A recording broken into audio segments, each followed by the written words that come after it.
Olá e bem-vindo ou bem-vinda de volta ao Portuguese with Leo. Há mais de 2000 anos atrás, aqui, no ocidente da Península Ibérica, falava-se uma variante do latim que soava mais ou menos assim. Caesar sancta urbis Roma Augustus, novum legatum ad Germania misit, senatorem publium quintilium varum. Hoje fala-se português, uma língua que soa... Bem, tu sabes como soa o português porque é a língua que eu estou a falar agora. Como é que o latim se transformou no português? Hoje vamos falar sobre as alterações fonéticas mais importantes que o latim sofreu nos últimos 2000 anos até se transformar na língua que falamos hoje. Começamos nos séculos III a V depois de Cristo, quando o latim clássico começou a desaparecer. O latim era uma língua que distinguia entre vogais curtas e longas. Por exemplo, as palavras latinas mal e maçã eram quase exatamente iguais. Só se distinguiam pela vogal A, que em mal era curta e em maçã longa. Malum, malum. Mas essa característica desapareceu e as vogais passaram a distinguir-se não pela sua duração curta ou longa, mas pela sua qualidade de ser abertas ou fechadas. Hoje em dia, nenhuma língua românica distingue vogais curtas de longas, mas muitas, como o português, têm vogais abertas e fechadas. Vemos isso, por exemplo, nas palavras para e para, este e este, avô e avó. E por falar em avós e avós, já imaginaste a dificuldade que era aprender línguas no tempo dos nossos avós? Antes da internet, eles tinham de pegar no livro das páginas amarelas, procurar escolas de línguas, que não havia muitas, ligar com o único telefone que tinham em casa e esperar que a escola ensinasse a língua que eles queriam aprender. Complicado. Hoje em dia, para ter aulas de línguas, basta clicar no primeiro link na descrição deste vídeo e entrar no italki, que é a maior plataforma para encontrar professores de línguas estrangeiras na internet. No italki consegues encontrar vários professores para qualquer língua que queiras aprender em todas as suas variantes. Só tens de escrever a língua que queres aprender, por exemplo, português. Depois, podes definir o preço máximo que queres pagar, qual a variante da língua que queres aprender, se queres um professor que fale também outra língua específica, por exemplo, a tua língua nativa, e podes até escolher o tipo de aula. Eu normalmente escolho aulas de conversação.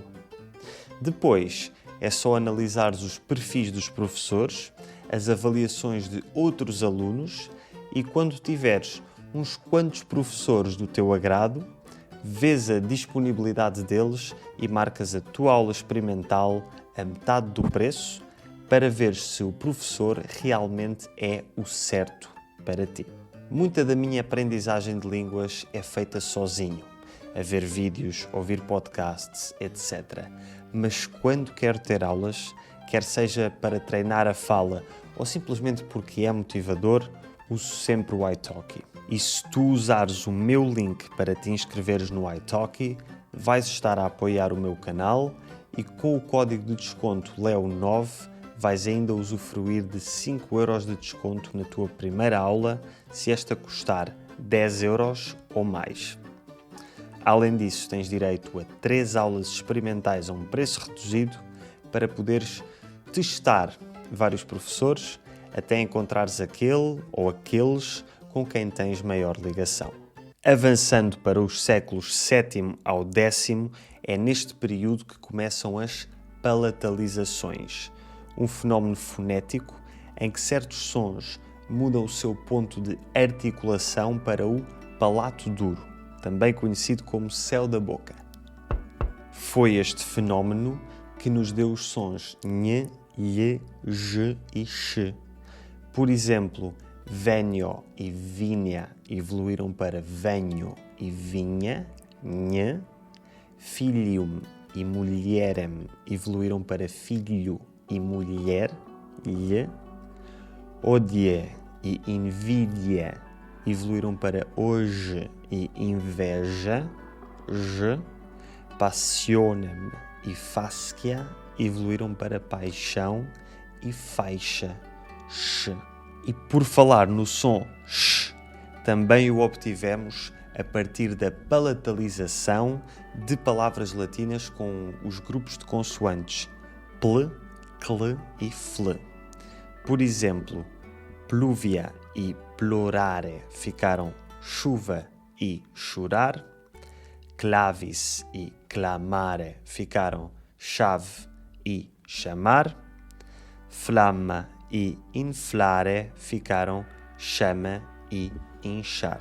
Mas atenção, nem todos os PL, CL e FL se transformaram em CH. Em muitas palavras com estes sons, o L transformou-se em R.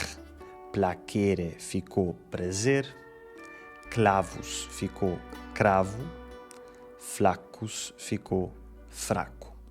Avançamos agora para o período entre os séculos XII e XIV. Em 1143 nasceu oficialmente o Reino de Portugal e a língua falada neste território já não era considerada latim.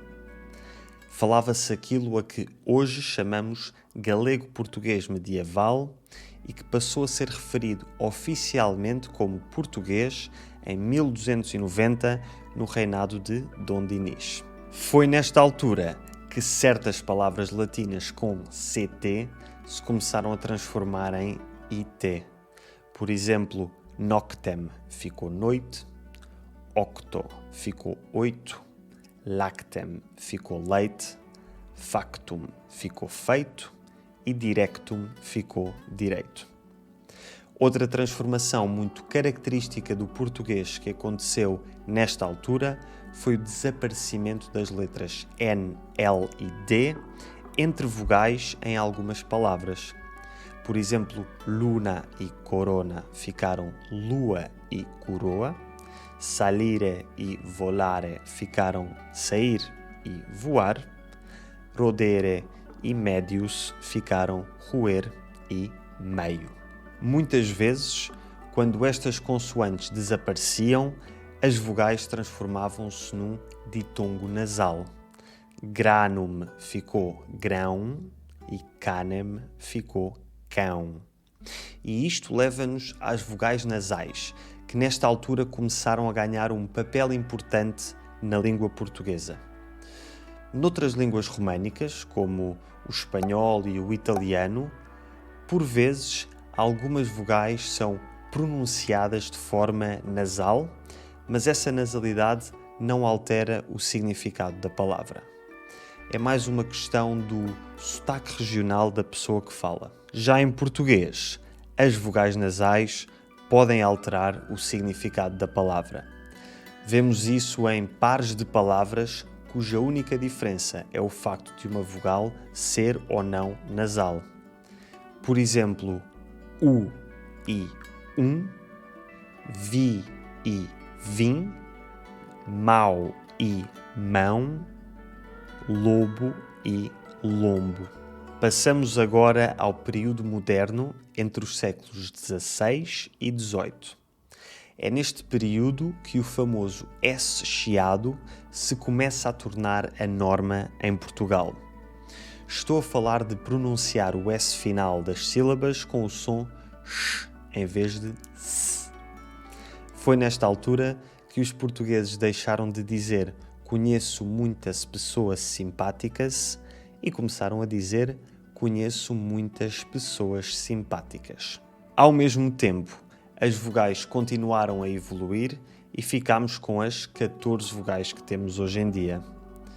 9 vogais orais, A, E, I, O, U e 5 vogais nasais, A, I, Um. Já agora, se tiveres interesse em ficar a conhecer todos os sons da língua portuguesa e como é que se escrevem, tenho um vídeo em que explico a fonética portuguesa de forma simples e estruturada que podes encontrar aqui e na descrição. Avançamos agora para o século XIX, que é a altura em que se começa a verificar uma mudança no som da letra R. Em português temos dois R's. O R forte, que vemos nas palavras rua e carro, e o R fraco, que vemos em arte e caro. Inicialmente o R forte pronunciava-se como em espanhol, o chamado R alveolar. Rua, carro. Mas no século XIX começou a ser substituído pelo R uvular. Rua, carro. Esta pronúncia difundiu-se primeiro por Lisboa e arredores e mais tarde, ao longo do século XX, tornou-se muito comum nas zonas urbanas de todo o país. Hoje em dia, a pronúncia uvular é mais comum do que a pronúncia alveolar. E chegamos à última característica de que quero falar, o ritmo. Normalmente, dividimos as línguas em ritmo silábico e acentual. Nas línguas de ritmo silábico, cada sílaba tem mais ou menos a mesma duração, quer seja átona ou tónica. Mas nas de ritmo acentual, as sílabas tónicas são mais longas e as sílabas átonas são mais curtas, mais espalmadas e muitas vezes não se pronunciam as vogais dessas sílabas. Curiosamente, todas as línguas românicas, incluindo o português do Brasil, têm um ritmo maioritariamente silábico, exceto o português de Portugal, que tem um ritmo acentual. Como é que este ritmo apareceu? A explicação mais aceite é que, ao longo dos séculos, as vogais das sílabas átonas foram sendo pronunciadas de forma cada vez mais fechada e mais curta. Foi provavelmente assim que obtivemos o som E, o chamado E mudo, que hoje em dia praticamente não se pronuncia e que vemos em palavras como estante, entretanto ou telefone. Aliás, vamos usar a palavra telefone para comparar o português de Portugal com as outras línguas românicas. Telefone, telefone, teléfono, teléfono, telefone, telefone. A redução vocálica da letra E faz com que a sílaba tónica fó se destaque muito mais, telefone. E isto acontece em todo o lado na língua portuguesa.